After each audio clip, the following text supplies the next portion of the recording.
जिस गांधी परिवार को रायबरेली और अमेठी ने दिल दिया, उसके साथ गांधी परिवार बेवफाई पे क्यों उतर गया है? क्या कांग्रेस अपने मतलब के आगे रायबरेली और अमेठी की जनता को भूल गई? अमेठी और रायबरेली में इस बात की शुरुआत हो चुकी है कि कांग्रेस परिवार आखिर किस बात की देरी कर रही है। राहुल गांधी के चुनाव हार जाने के बाद क्या अमेठी और रायबरेली के लिए कांग्रेस के पास कोई उम्मीदवार नहीं, या कांग्रेस ने खुद बीजेपी को ये इशारा कर दिया है, ये इलेक्शन तुम्हारा, आगे देखेंगे हमारा क्या? महीना मई का शुरू हो गया, लेकिन कांग्रेस की तरफ से कोई उम्मीदवार मैदान में नहीं आ रहा है। अब तक ये दावा किया जा रहा था कि राहुल गांधी और प्रियंका गांधी अमेठी और रायबरेली से चुनाव लड़ेंगे, लेकिन दोनों के पास जब ये सर्वे रिपोर्ट पहुंची कि वहां से चुनाव लड़ना खतरे से खाली नहीं, तो दोनों भाई बहनों ने अपने कदम पीछे खींच लिए। बीजेपी को भी इस बात का इंतजार है कि आखिर कौन उम्मीदवार कांग्रेस की तरफ से मैदान में आएगा। उसी हिसाब से बीजेपी अपने उम्मीदवारों को उतारेगी, क्योंकि अमेठी और रायबरेली के अलावा कांग्रेस के पास कोई तीसरी सीट नहीं है जहां पे वो फाइट कर सकती। दावा किया जा रहा है कि रायबरेली से दामाद जी चुनाव लड़ना चाहते हैं। इस बात पे प्रियंका गांधी, राहुल गांधी, सोनिया गांधी और रॉबर्ट वाड्रा में एक मत नहीं है।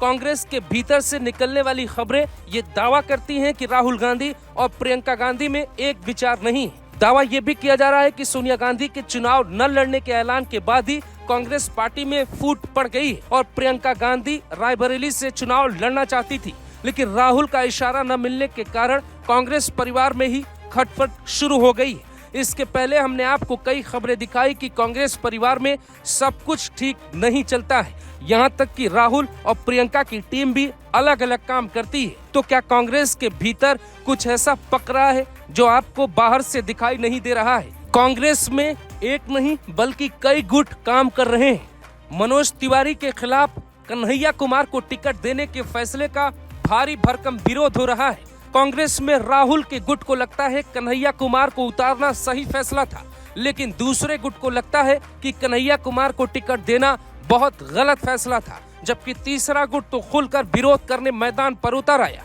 तो क्या कांग्रेस इस चुनाव में खुद को बचाने की लड़ाई लड़ रही है? दावा यह भी किया जा रहा है कि राहुल गांधी केरल की वायनाड सीट से चुनाव जीत जाएंगे, क्योंकि वहां पर वोटिंग हो चुकी है। इसीलिए अमेठी की जनता को राहुल इस्तेमाल के नजरिए से देखना चाहते थे, यानी वायनाड से चुनाव हार जाते या हारने की संभावना होती तो राहुल अमेठी या रायबरेली जाते, लेकिन वायनाड से चुनाव जीतने की संभावनाएं दिखने लगी तो रायबरेली और अमेठी की जनता याद नहीं आई।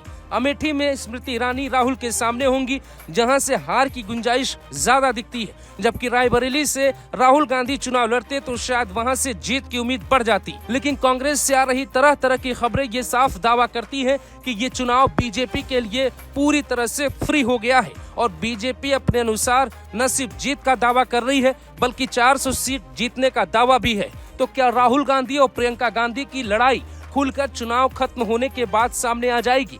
अगर कांग्रेस की करारी हार होती है और सीटें 50 से कम हो जाती हैं, तो आप ये खबरें जरूर टीवी पर देख पाएंगे कि राहुल और प्रियंका में भी मतभेद सामने आने लगे, क्योंकि कांग्रेस के गुट को ऐसा लगता है कि प्रियंका अगर कांग्रेस की फेस होती तो शायद कांग्रेस इतनी रसातल में न होती, जबकि राहुल वाले गुट को लगता है कि प्रियंका के सामने आ जाने से राहुल गांधी का कद छोटा हो जाएगा। इसमें तमाम सहयोगी पार्टियों का दिमाग भी चकरा गया है। शरद पवार से लेकर आरजेडी के तेजस्वी यादव तक को समझ में नहीं आ रहा है कांग्रेस के साथ हाथ मिलाना ठीक था या कांग्रेस के साथ दोस्ती भारी पड़ेगी। यूपी में अखिलेश यादव कांग्रेस के साथ गठबंधन में है और उनका दिमाग पूरी तरह से खराब हो रहा है कि जब एक सीट पर उम्मीदवारों का ऐलान नहीं हो पा रहा है तो क्या कांग्रेस को वोट मिलेगा, या कांग्रेस के साथ जुड़कर अखिलेश यादव सिर्फ मुसलमानों का वोट लेना चाहते हैं, इसीलिए उन्हें इस बात से दिक्कत नहीं है कि अमेठी और रायबरेली से कौन चुनाव लड़ता है।